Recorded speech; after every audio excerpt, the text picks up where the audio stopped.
episode 88, we welcome back Whisky Exchange Ambassador, presenter and published author, Billy Abbott. And he sent us some special festive drams for us to try, which are available from the Whisky Exchange. A Fine Christmas Malt, 16-year, and a Coal Ila, 7-year. And if you're still thirsty for more of what we feature in the podcast, then why not check out our social media at Whisky and Things Podcast on Instagram and at Whisky and Things on Facebook and that there Twitter.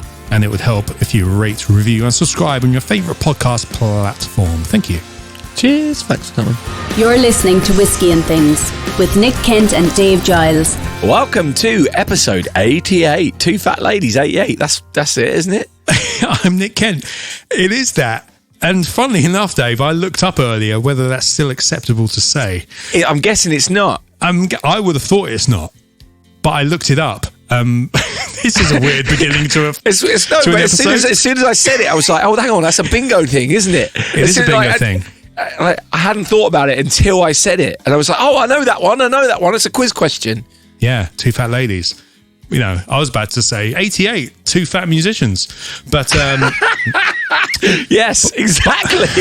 There we are. But I did look it up. One, there's like a bingo site. It's called Two Fat Ladies. Amazing. They're doing their thing. But I also looked up, there's an article which Sky put out from a Sun newspaper article.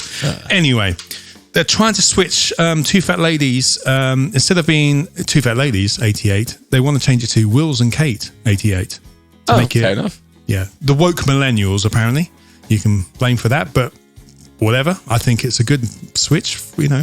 Yeah, no, I agree. I think it's a switch that needs to happen. It's one of those things. A switch that needs to happen. It's one, yeah, because you're absolutely right. We shouldn't be saying, like, I don't care. Like, people like to throw. Should I bring it up? People like to throw woke around as a bad term, but I think it's great. Like, the fact that as soon as I said it, we both went, yeah. Can we say that? Like, actually, should we be saying that? I think that's good. Anyway, yeah. Let's move on. That was a wonderful little digression. I love it. That's how this thing pans out. Beautiful. Anyway, how you doing, Nick? I'm okay. Thank you. I'm okay. Excellent. Avocado on a plate, 38.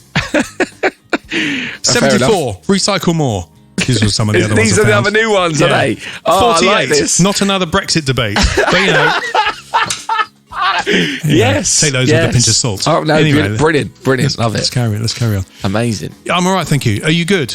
Yeah, I'm good. I'm in the middle of pre-production for the album at the moment, so I've got Danny Gruff down. Oh, he's in there drinking all your whiskey. No, in fairness to me, he said, I said to him before I started, have one of these. And he was like, no, we've still got work to do. So I think I'll get lethargic of one of them.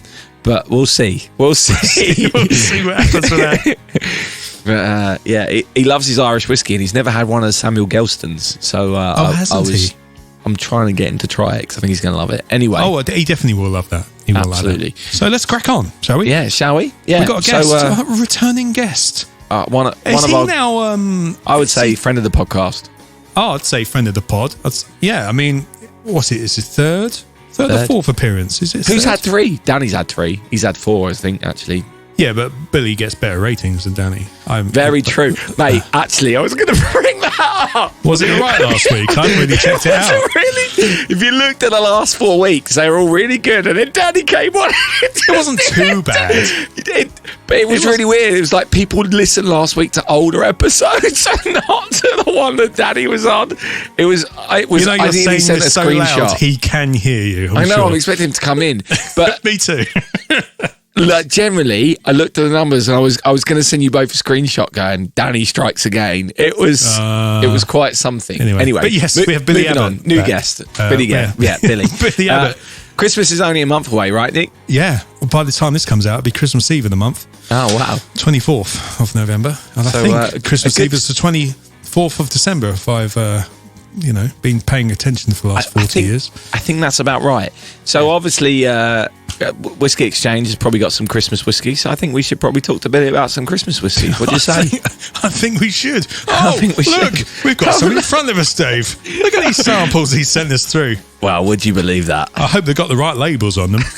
That's what I'm saying. But there we go. Anyway, here's Billy Abbott of the Whisky Exchange, everyone. Beautiful. Enjoy.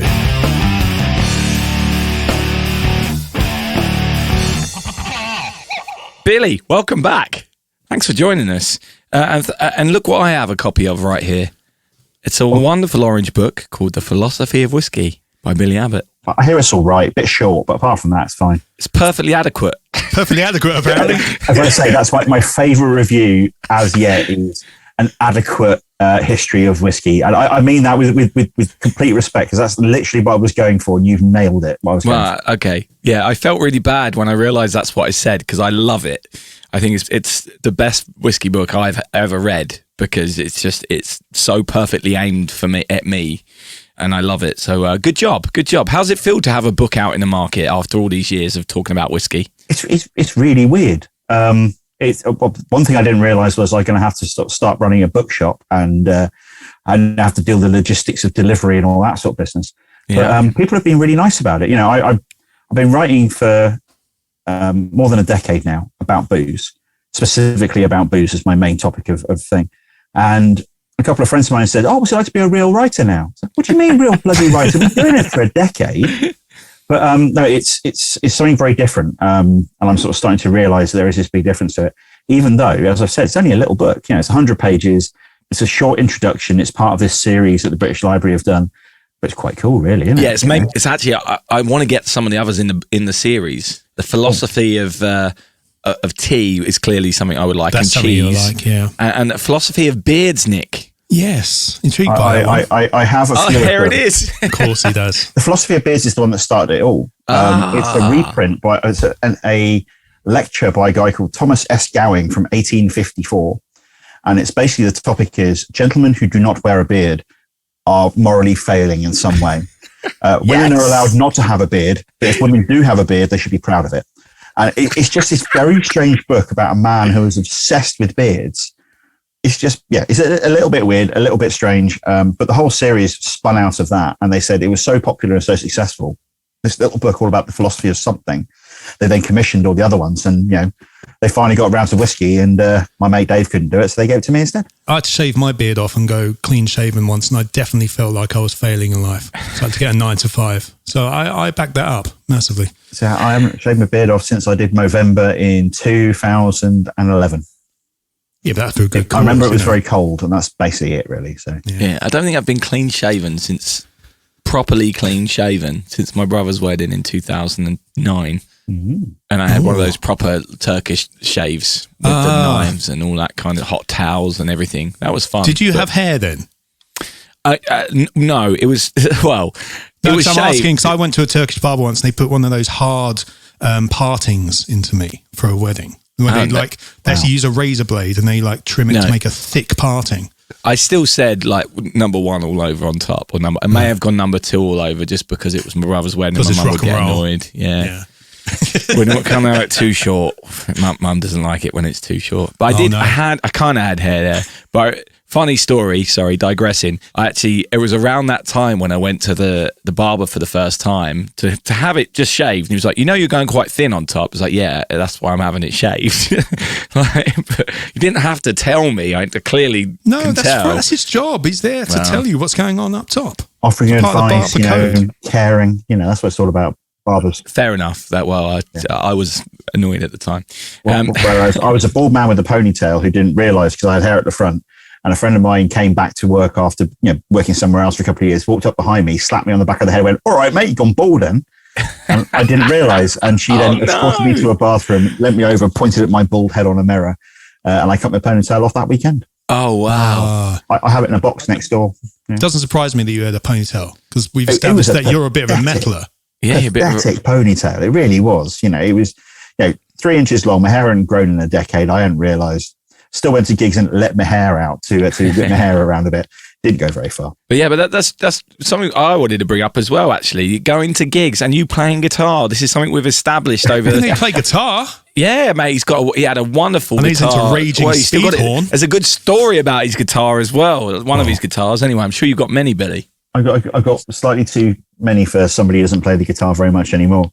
Now, my first one, I saved up and I sent off to what used to be around, now long gone, Flying Pig Music. Used to be over in Hanwell. I remember that. Yeah, I remember. Yeah, their ads used to be in every single guitar magazine. Mm-hmm. So I sent off, they had a Lake Placid Blue Squire Telecaster which I ordered. It's my first ever guitar I was going to order. My little brother had like a 3/4 size acoustic and everything like that. And I got bored of that because I was slightly too big for it.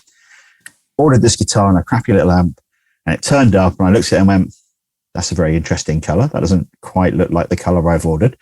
And the scratch plate was all slightly unfinished and black rather than the white I was promised. And the strings went straight through the back of the bridge, run through the body of the guitar, and all these other things that I said, I don't mind. And yeah, years later, I typed the serial number into the Fender website to see what I had, and it told me I had a 1960s Mexican Strat, which suggested that maybe something weird happened. But years later, I went to Flying Pig because I now live down the road from where it used to be. I went in there to go and buy myself an amp, and I was looking at this lovely Fender sort of slightly valvey amp, and I said to go, I bought something off of you years ago. I bought this guitar, and he went, I'm so sorry.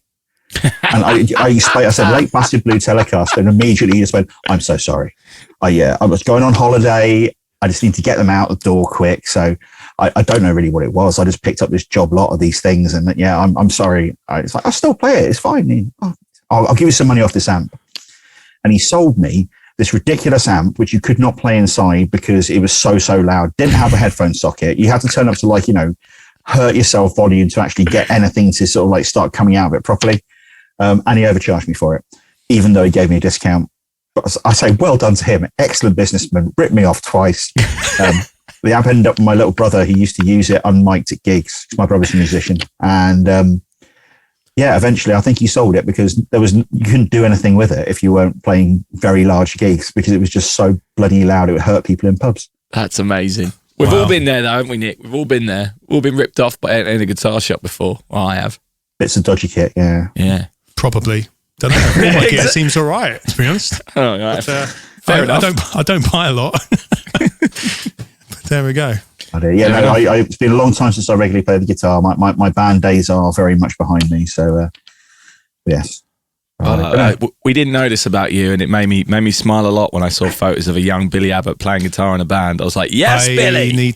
I haven't seen these photos. I need to see them. Oh, a young Billy Abbott with vast quantities of very dark hair playing in a band. Yeah, that's quite the scary bit. So, it's not a lot of resemblance to the current day. Yeah, I'll be honest. I was looking a little bit, trying to figure out which one was you for a bit, and then realised which one it was. But we got there.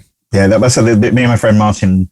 He looks exactly the same as he did back then. Yeah, it's always one, isn't it? I do not. Oh no, it's all of them. It's pretty much the entirety of my little group of mates, and the whole of my band look exactly the same. I no longer resemble myself in the band. Apart from I put a hat on and shave my beard off, then I look exactly the same. But. Yeah, fair enough. Dave, you haven't changed a bit. I look back at the photos of you. You haven't changed a bit at all, really. I definitely have. No, you haven't. All right, if you say so. Yes, well done. I definitely have, but fine. We'll. It's not a visual thing, this podcast, isn't it? It's always quite hard to have those kind of discussions, I suppose. But anyway. Check the socials, everyone. Yeah. Anyway. If you see a picture of me and say, this man used to have a dark coloured ponytail and also hair, it's difficult to imagine at this point. Absolutely not. No, not at all. So, Billy, we last saw you at the Whisky Show. Indeed, yeah. I'd love to see you in real life. In real life. It was very pleasant. What was your highlight of that weekend? Obviously, you're working the whole weekend, so I don't know if you have highlights when you're doing that kind of thing, but did you have a highlight? It was a weird one, because you guys saw me locked down in the basement, because right in the basement of Old Billingsgate, there's a pit referred to as either the pit, the crypt, the swimming pool, that place they used to keep ice or something like that. We decided that we're going to turn to a gladiator arena last year because it's got tiled walls, so that it'll be sort of 2 brands enter, 1 brand leaves, and then we just wipe down the walls afterwards. So, but no, so I was most of the time down in this basement hosting talks and everything like that, and I just really enjoyed doing the talks because I get to meet people I have not met before, meet old friends, and just talk rubbish about whiskey and just have fun talking about it. It's all been it was a bit of a whirly sort of thing through the thing anyway, but also since then it's been so busy. I did a tasting actually just last night at the Whisky Show bottlings for a tasting club over in New York, all over the US, but mainly New York. And it was the first time I thought about the show in a month and a bit. And it's just like, oh, wow, I did that, didn't I? Oh, it's cool. We had a big dinner on the Saturday night for all of the exhibitors. And it was this weird thing, we were talking about how it's really great to get all the whiskey fans back together again and see them and everything like that. Then we realized that basically there was this big dinner where the whiskey industry saw each other for the first time in 2 years. And it was everybody together at the same time. It was really great just seeing all these folks that I've been speaking to on Zoom and over email and stuff, and actually be able to sit down with them properly. It was great. So I think that's probably the highlight. So the bit without any of the punters in. So sorry, all the punters. But no, it was really, I didn't get to speak to anywhere near as many people as I wanted to. But yeah, it's just really great to actually finally be getting out and seeing people in real life again. Absolutely. You're listening to Whiskey and Things. Shall we drink some whiskey? I think drinking whiskey is probably a good thing at this point. I think that's a great shout. We're going to kick off with a whiskey that was, I think, the first one, or the sequel to the first one I sent you guys the first time I came on the podcast last year. A Fine Christmas Malt 2021. Superb. So every year, we've done it more than once now, so it counts as a tradition. Yes, I think it's our fourth year we've done it. Nice. Basically, what we do is we choose a whiskey, which is going to be a Christmas whiskey, and we try and make it Christmassy in different ways every year. And so we've done, traditional big rich sherry cask ones like we did last year. We did one which was all about sort of like orchard fruit and sort of fresher fruity flavors, which people sort of went a little bit to. But it was more sort of pine needles and apples and pears, and it was really a different sort of look at Christmas. This one sort of straddles that line of being Christmassy, but not necessarily Christmassy as you immediately think of it. So this is a 16-year-old Highland Park.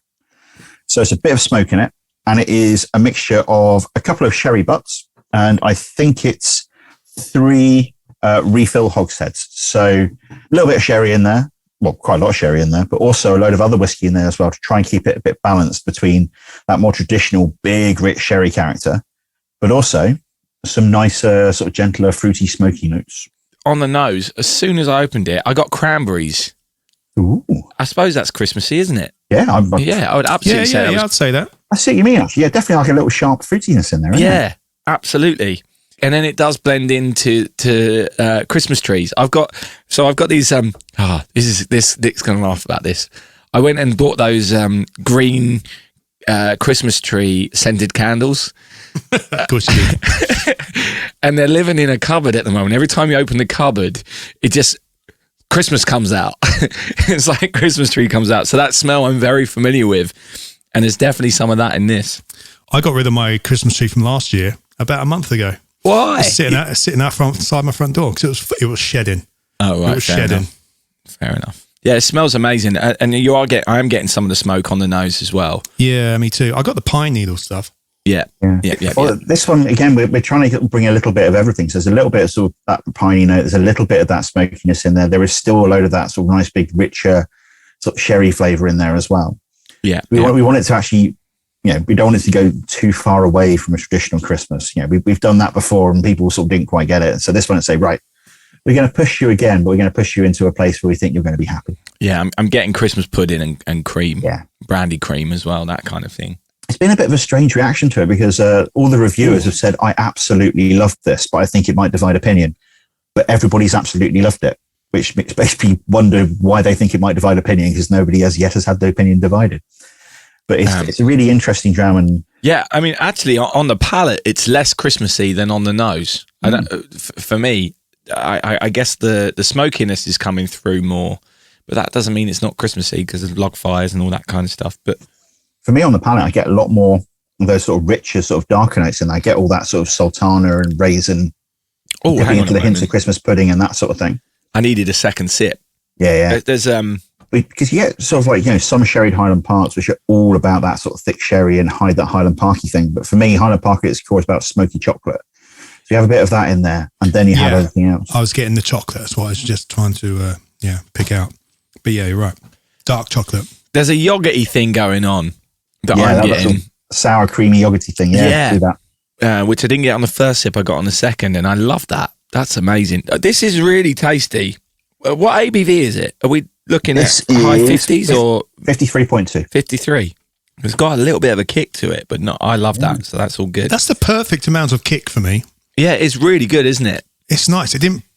Yeah, exactly. I had a big old swig too, and usually when I do that, because I forget how strong something is, I'm like, oh my God. Yeah. But no, this was absolutely spot on. I say it tastes a drop of water as well. I just add a little bit. So if it does have a bit too much of a kick for you, it will hopefully bring out load more of the fruitiness. Yeah, I'm loving the creaminess about it. It's very creamy. To me, anyway, might be because I just had a certain pasta dish for dinner, but it feels, it does feel very creamy. And yeah, the smoked fruits are definitely coming through as well. I love that. That's a superb drop.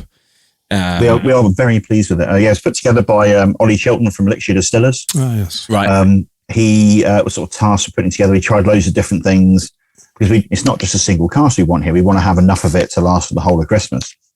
And so he played around with a bunch of the different samples he had and trying to get that balance of smoke and darker fruit with sort of fresher fruit notes and some Highland Park in there still. So I think I've said before, and I've been honest, we don't want to lose the distillery. We want to be able to taste what distillery it is. And we quote you on that quite a lot, actually, Billy. Good. I like it. Yeah. Yeah, we think that's important too. You want to taste the distillery, don't you?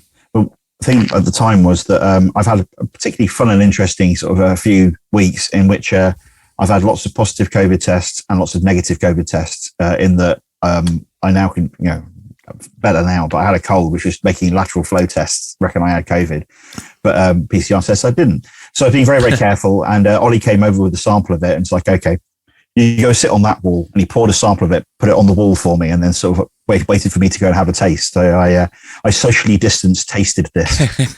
And it was really interesting sort of way to do it. Sitting outside, having a chat with a mate of mine who had just finished putting this together, and it properly hit the spot outside. And when I got back inside and got to actually write the tasting notes for it, it continued and was exactly what we were after. We wrote the label for it before we had the final whiskey.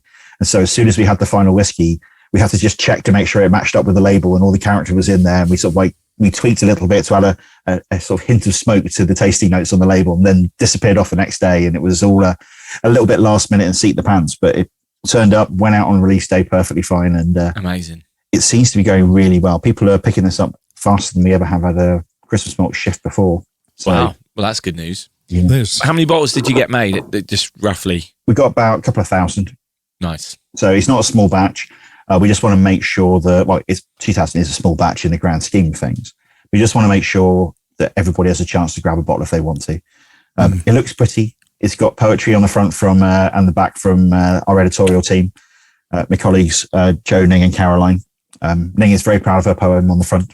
So, it's something we really enjoy doing every year. From the actual putting together of the label even is fun.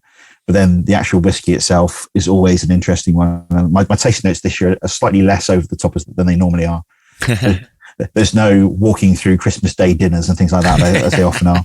Well, you're written out, aren't you? Because you wrote a book. You put all the good stuff in there, and now you've got nothing left. Burned all that material. Yeah. Never use that ever again now. So, Amazing. Oh dear. But no. Yeah, it's a great whiskey and we're really pleased with it. It's something we now do every year, as I say, and we just need to keep on building on it, keep on trying to do something different, keep everybody on their toes, trying to interpret Christmas in different ways. And this one seems to do a little bit of everything. Yeah. Yeah, I agree. It's complex without being too complex. Do you know what I mean? It's just the right level of complex in terms of there's different flavors you're picking out without it being too, it's still accessible, I think is the word I'm looking for. Isn't it? For me as well, the smell, I don't know if it reminds me of something you gave us last year or something, but it did remind me of Christmas. And it reminded me of a new smell I had last year. So it did smell of Christmas for me because, of course, this was new to us last year, and it definitely reminded me of Christmas. So I'll say you're veterans now, though. There we go. Oh, yeah. It's our second Christmas. And it's that thing, it's Christmas is a different thing to everybody. So every year we try and tweak the idea of what that is, come up with a different thing. This still has, I think for everything, this is a wider interpretation than ever before. But just if you ignore the Christmas element to it, ignore all that, it's just an excellently balanced Highland Park with really good balance of that sherry and fresher fruit note. I've got this bottle here, which I've just brought in from the office. I may have another couple knocking around. Just in case, you never know. So I've done pretty well out of the Christmas malt this year. So this year's, unfortunately, this is not very helpful for the people listening on the podcast, but there we go. Some lovely green wax on it this year. Oh, lovely. So. Oh, nice touch. Beautiful green colour. It is a really nice green colour. I'm quite impressed with that. So how much for that wax on the top there? What we're talking here for this bottle? That is £79.95. I would actually say that's very reasonable for the quality of that drop, Nick. Yes. Yeah, absolutely. Can you get these bottles engraved as well? Is that right? Yep. So where's it gone? I lost it. Oh, here it is. We shifted the label down a little bit. Again, not particularly useful for people on the podcast, but the label was a little bit further down the back of the bottle than normal, leaving a nice space at the top for people to get it engraved. If you would like, you can add an optional gift tube as well. So yes, now we're pushing a lot at the moment on this whole sustainability thing. We're looking at a bunch of different initiatives around how to make things easier for the environment. We're sending stuff out based on weight and amount of packaging. So if you would like to buy yourself a shiny box for it, buy yourself a shiny box for it. We have it all available for you. We don't push that on you, just so you can make that choice whether you want that or not. But yes, it's a great whiskey as a present. It's also a great whiskey that I will be drinking for the next, what are we now? Oh, month and 3 days. There we go. And I think that's the true testament of it. When yourself and your colleagues want to drink it, you've hit the spot, right? Yeah, it's quite a lot of our whiskies we have that. But again, it's a wonderful thing of the folks who choose the whiskies and the people who talk about the whiskies. We're all big whiskey fans. And so, this is put together by Ollie, who is one of my drinking buddies, then chosen by Sukhinder, who is somebody who's fed me more whiskey than anybody else under the sun. And it's just gone around the office and everybody's made sure to have a try of it. It's been, a bit of a hit at work, and that's definitely the first step. So if we like it there, we're fairly certain that other people are going to like it as well. I imagine so, yeah. Well, we like it. Well, I like it, Nick. I'm not speaking on your behalf there, but I'm from your reaction. How dare you? Yes, success. That's what we're after. So yeah, there you go. You're listening to Whiskey and Things. Thank you very much for sending us that one. Now, you have sent us another one as well. Yeah. A Caol Ila 2007 vintage, which is also one of the Whisky Exchange single casks. So this one is a little bit more rare than the Christmas malt, I guess. Yeah, so I think I talked to you about this before, but we used to have a range called the Single Malts of Scotland, but we ended up being quite so popular that, there we go. I see a glint of recognition there for a moment. The Single Malts of Scotland used to basically, there we go. No, I have a couple. What? Yeah. So they finished now, have they? No. They used to be just Whisky Exchange exclusives, but they became so popular, they started going out much further than that. And so all of a sudden, the Whisky Exchange didn't have its own label anymore. Yeah, so, and Elixir Distillers are now a separate company to the Whisky Exchange. And so they bottle that, and it's all just sort of grown from that. So a little while back, Skinner said, we need to have our own label again. We don't have our own Whisky Exchange label, so we now do. And this time, to make sure that we definitely can't sell it to other retailers, it has the Whisky Exchange on the front in gigantic letters, just to make sure. So this is our fourth batch of these we've done. We popped out the first lot back at the previous in-person whiskey show. Was it the one before that? Yeah, it's a while back, back 2019. And they went down really well. Absolutely fantastic whiskies. Some of them sold out very quick, some of them not so much. Roll through. And in this fourth release, we went for a big one. Went for 9 whiskies at the same time. 4 of them sold out instantaneously. We had a Ben Nevis, a totally unnamed Speyside that we couldn't possibly hint at being Macallan, an Imperial, and a Klein Leash. Yeah, it is a Macallan. But no, they all just barely didn't touch the sides. They just disappeared. Our shops may have a couple of bottles hidden away still. But they went fast enough that I didn't get a chance to write tasting notes because I had a cold. They landed, they hit the website, they sold out, and I've still got some little samples down here of them. But we're left with 5. So 3 smoky ones, a pair of Caol Ilas, a 7-year-old and a 14-year-old. We have a Crofton Gear, which is a smoky whiskey from Loch Lomond. We have a Linkwood, and we have a Glenelgin. And so I sent over to you the Caol Ila 7-year-old, because this is, I like Caol Ila. We like Caol Ila at the Whisky Exchange. It's a bit of a sort of like a cliche now that if we bottle something, it's a Caol Ila. This is a little bit different because we've been bottling young Caol Ilas because, nice, zingy, smoky whiskey. But this one is a lot bigger than most of them. They're normally quite fresh and sort of like seasidey and zingy, but this is a bit of a beast. It's got a real deep and dark smell to it. I know that's so non-descriptive, but it just smells fat. Yeah, and that's the thing for me. Normally this sort of thing, half the notes on here are my standard notes for Caol Ila. The rest of them are things just like, really? That's in there as well? Yeah. normally I get sort of chocolate limes is my big thing for young Caol Ila, but I get like sea breeze and all that sort of business. This I get barbecue sauce and, you know, crispy bits of meat and all that sort of business. Oh, I was about to say, like, there's some pork in there. Yeah. Some pork belly in there and crackling and stuff like that. No, There's definitely some bacon in there. It's burnt ends. Yeah. Ah, yes, that's what I was thinking. It's barbecue burnt ends. It's a big pile of barbecuey goodness, but it also then still has that sort of slightly zingy, citrusy, chocolatey Caol Ila thing in there as well. Absolutely. Oh, this smells great.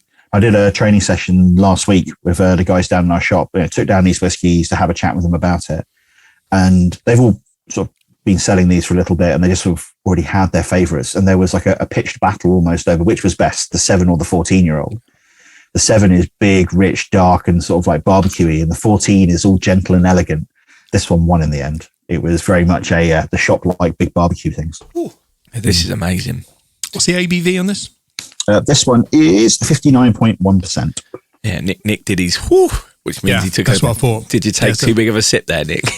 No, it's actually through the nose. That was. Was it? Wow. It's a big last one was punchy 53. Maybe like 53, 54 is my limit there for it the is. old, the big sniff test. This is another one which can definitely take a slug of water. And the thing which came from that session when I was down the shop chatting with the guys is this is one of the things is the guys down in our shops, they try the whiskies, they deal with the whiskies all day, every day. They talk to people about them all day, every day. And a bunch of them are ex-bartenders. And so the second you put these in front of them, they go, oh, this is what I do. One of the guys just went, highball it. And well, he does say that to every single whiskey under the sun. But this one especially, you know, Caol Ila is great in a highball, you know, with a bit of soda water and a bit of ice.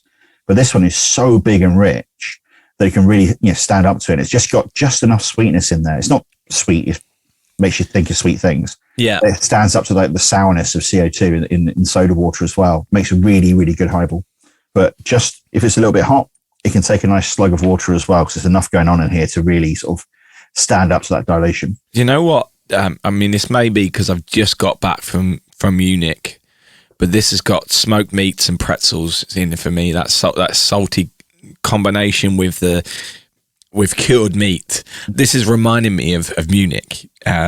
I don't know if that's a good thing or a bad thing, but it definitely has that strong cured meat with a salty bread. Salty sensibility. bread? Yeah, like pretzels. Oh, okay. They do a lot of pretzels over in Bavaria. Yeah, that saltiness is something which I often find in Caol Ila's. There's a big sort of like I'm standing by the seashore type thing. Yeah. And if you ever get when you get a chance to go to Caol Ila, because you guys haven't been over to Islay yet, have Not you? yet, no. When you get to go to Caol Ila, there is a pier in front of the distillery. Walk to the end of it. No matter what the weather is, if it's sunny or not, walk to the end of it. If it's stormy, then everything smells like this.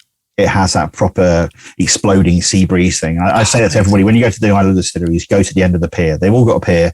Stand there and have a sniff. And then when you drink the whiskey later on, you'll go, oh, yeah. Bottle that smell. Yeah. Like Caol Ila on a stormy day, Lagavulin on a stormy day, those two especially more than any other, they have a pier you can stand at the end of, and you can have waves breaking around you, and it just reminds you of the whiskey. So after I've had a sip, I've then had another sniff, and I'm getting candied apple, boiled apple sweets. Mm-hmm. I don't know. They didn't have that before, but after I've had a taste of it, that's now what's coming through. Well, I'm quite pleased with that. So my little whimsical notes on the front of the bottle. So what they do is for these, there's a little section on the bottle of like, you know, a 3-line tasting note I put together from the cask sample. So before they go in the bottle, they send me the cask sample, and the cask sample never tastes the same exactly as the whiskey, but you can get a little tasting note. So we get the vague idea of it. Then I write proper notes when they come in. My one from this one was big and meaty, with barbecue sauce and woody smoke, joined by baked apples, stone-lined fire pits, grilled lime, and chocolate sauce. Amazing. And it's got apples. We talk about the barbecue sauce. For me, that sort of like zingy, sort of limey chocolate thing. I love chocolate limes. They are my favourite of all the dodgy 1960s sweets, which Absolutely. I was born. I'm the same. I'm the absolute same. I love that. Never had a chocolate lime. Oh, you take the finest, awful lime boiled sweet, the lowest quality you can possibly find, and pack it with chocolate, which is actually just cocoa powder held together with water. Yeah, it just falls apart in your mouth. Yeah. Glorious sweet. It's my favourite. But I always get those. But this one, not quite. It's actually limes and proper chocolate sauce. It has a proper richness to it. I was getting chocolate. for me. I wasn't getting the limey bit, although there was something fruity on the, I want to say bottom end again, because I put everything down to music again. That was fruity, but I can pick out, maybe it's a lime thing. Yeah, for me, it's the citrus in there. There's a definite, on the nose especially, for me, there's this whole limey citrus.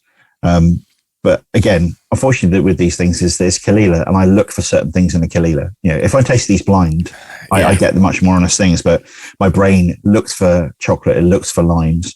And also in Caol Ila, always that maritime edge, that nice crashing wave, you know, in the distance, that hint of ozone and all that. Well, the other thing, I was so glad you just said that, because I was just about to say this reminds me of the Maritime Museum in the Greenwich, and I don't know why, but the flavour of it just reminds me of walking around the Maritime Museum in Greenwich, which is one of my favourite places. So it's a good thing for me. I need to get out more. I've not been down there for a long time. Yeah. I love it over there. Whiskey. What's the price on this? Price on this one? Let me bring up my notes on that one. Very, very foolishly, I don't actually know the price. I will let you know in a couple of moments. I believe it's $62.95. Would you like to repeat that? Somebody has done their research a lot better than I have. So how much is this one? Did you say it was $62.95? Sorry, I've been, I said I was dealing with guys in the US yesterday, so my browser still reckons that I'm in America and is giving me US prices with US taxes. It's all gone horribly wrong. I said, was that $62.95? So a bit over 60 quid. Love it. What we're trying to do with our range here, we're trying to always have quite a wide range of prices. So we go from everything sort of like, you know, sort of 50 quid mark for a single cask, all the way up to, you know, 250, 300 quid for sort of like the more exclusive, more difficult to find ones, like the Ben Nevis we had in this range, which sold out instantaneously, because Ben Nevis is a beautiful thing, but unfortunately a beautiful thing of which there isn't very much of it left, especially not 25-year-old bottles of Ben Nevis like the one we had in our lineup this time. We want to have something for everybody, really. And so we still have a few bottles knocking around from this selection, including this one. I thought you were going to say this was over £100. That'll be pushing it a little bit, you know, because smoky whiskey is getting really expensive because there's so, comparatively, there's not very much of it out there. You know, there's, you know, what is it, 8 distilleries on Islay, and there's 120 some in Scotland. There's only really a tiny percentage of the distilleries in Scotland which make smoky whiskey, but it's currently the thing which is really everybody's after. So it is expensive. So this is a 7-year-old whiskey for 62 quid, but that is still, for a single cask, it's still pretty good value for it. Well, that's why I think that's why I was thinking it was going to be up there, because single cask, smoky Caol Ila. I just thought it was going to be, well, at bare minimum 80. I'm pleasantly surprised with that price, and I'm really enjoying it as well. That might be a reason why I just assume that I've got expensive taste. He does. He always likes the more expensive ones. I always seem to like the more expensive ones. So, yeah, this is really tasty. Very good. Yeah. And Dave, it just worked. Lemon sherbets. There we go. Right?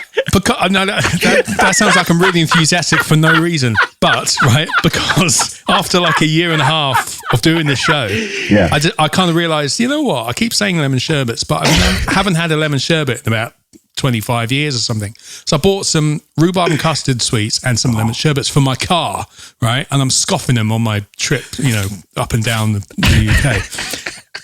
And that has fallen straight into the lemon sherbet thing. That's why I'm so excited. I'm like, your reaction there, I was like, we got a big revelation. No, lemon sherbet.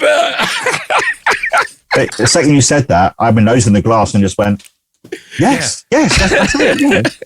None of this lime bit. This is lemon sherbet. Pick up all the sweets, everyone. I was so happy for you.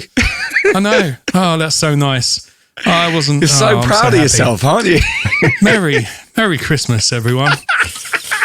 I am, because you know I do have trouble still picking out things, because a lot of stuff I haven't tried, and you know, even foods and your lime chocolate thing you're talking about. I don't know. I haven't had it. Right, we're going to get you. I'm going to get you a pack of them, because you're going to love that. You're going to absolutely love them. Cheap Christmas present this year. Oh yeah, well, yeah. The lowest went sweet in the whole world. Anyway. There's great stuff, you know. But this is the thing; it's all about practice. You know, I think I always go on about this. You know, get out there, sniff all the things, try all the things, eat all the things.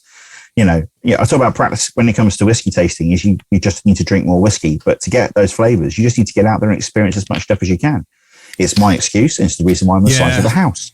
But it's you need to get out there and try these things. It was hard in lockdown to get out and try things. That was the main. This is the joys of Deliveroo at this point in time. So other delivery companies do exist, but no, it's. I'm watching some programs the other day, and I now need to go and find a mangosteen. I've seen people eat mangosteens. I've heard of them. They look like these. They got on the video. The guys sort of ate the outside and sort of made strange faces because the outside's horrible, but the inside is this weird thing which tastes like super lychee, more lychee than lychee, and everything like that, with a hint of mango to it. So seeing all these weird exotic fruits, it's like, oh God, I need to go and find some of them now.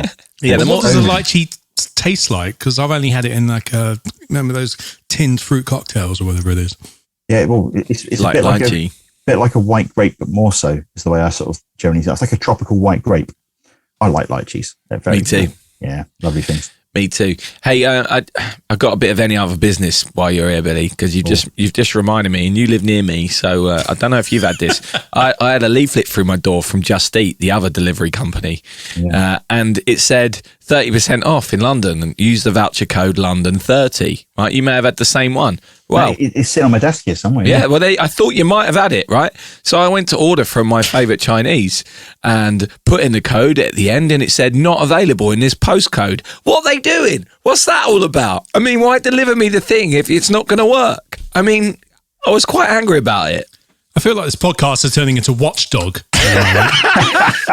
from last week. Last week's Any Other Business about your Mercedes thing going on. Mate, they called me up today, and someone in Netherlands called me up to tell me that it was impossible for them to change their anyway. We won't go into that now. Outrageous. Yeah. Anyway, I tried to use exactly the same code on Saturday night after coming back from the pub. Also, same thing. Nothing going. Nothing doing. Yeah, absolutely. It's ridiculous.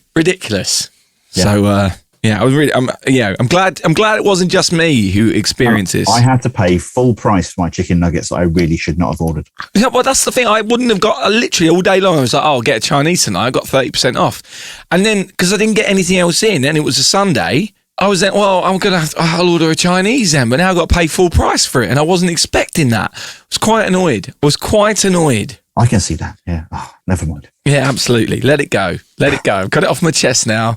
Thank you. Anyway, I'm glad. See, that was a good Any Other Business, Nick. There you go. It was. Yeah. Anyway, Billy, thank you very much for joining us. We've got another one we're going to taste, which is going to be available for our Patreon listeners and subscribers. You'll be able to watch that video at some point this week, I'm sure. Yes, tell everyone what it is, just to kind of get them in the mood if they do want to go. Yeah, a bit of a tease. So this is a whiskey from Milk and Honey over in Israel. Ooh, New World whiskey. In Tel Aviv, I think now. I've still not been over there. Keep on meaning to. Not been able to recently for some reason. But, Milk and Honey, a distillery. I've known the guys since before they started, and this is, and we've done a couple of exclusives with them. And this one's a bit interesting. It's a Milk and Honey whiskey matured in an Ex-Islay cask. So Islay whiskey in, Islay whiskey out, then Milk and Honey Israeli whiskey into a smoky cask. So it's a little bit of an interesting thing, a little bit different. Beautiful. And something that Toma and the gang, they like playing and like experimenting. And this is a classic whiskey of their weird and wonderful selection of casks. Fantastic. Beautiful. Wow. Looking forward to trying that one. You'll be able to watch the video of that one. Yeah, go and sign up. It's never too late to sign up. Patreon.com/whiskey and things. Cheers. And thank you, Billy. Thank you very much for joining us. Happy to come and play. Don't buy people whiskey stones, no matter what you do. How true those words are, even today. I'm never getting rid of that. Never getting rid of that. Oh, dear me. I sound so sarcastic at all times, even when I'm giving good advice. You're listening to the Whiskey and Things podcast. Oh, that was wonderful. Absolutely wonderful. Great Always whiskies. great having him on. Thank you, Billy. And of course, as we mentioned there's an extra one on the Patreon. If you want to watch the full uncut version of what you've just listened to and another whiskey as well, check out our Patreon, patreon.com/whiskey and things. And there's some interesting conversations about sniffing ourselves. Oh, mate, that was such an interesting conversation in the Patreon extra. Absolutely. Absolutely. It was actually, you asked some blinding questions in that. Actually, I was very, very, very. I like the fact I'm on form when the podcast isn't actually. Yeah, Nick relaxes. It doesn't matter now. I don't. And he asked the best question he's asked in the whole of the podcast because history. at that point, I don't have to edit anymore. It's like, okay, well, that's out. That just goes up. I can let my tongue go. Yeah. And other things. We'll be sharing Billy's socials, etc., in the show notes and all that malarkey. Anyway, Nick, have you got any other business? I've got a little bit of any other business. I've got two quick things because I know you've got a date. One, it was this time last year that we had the Tchaikovsky guys on. Yes, I do remember. Have you eaten your Tchaikovsky? Not all of them.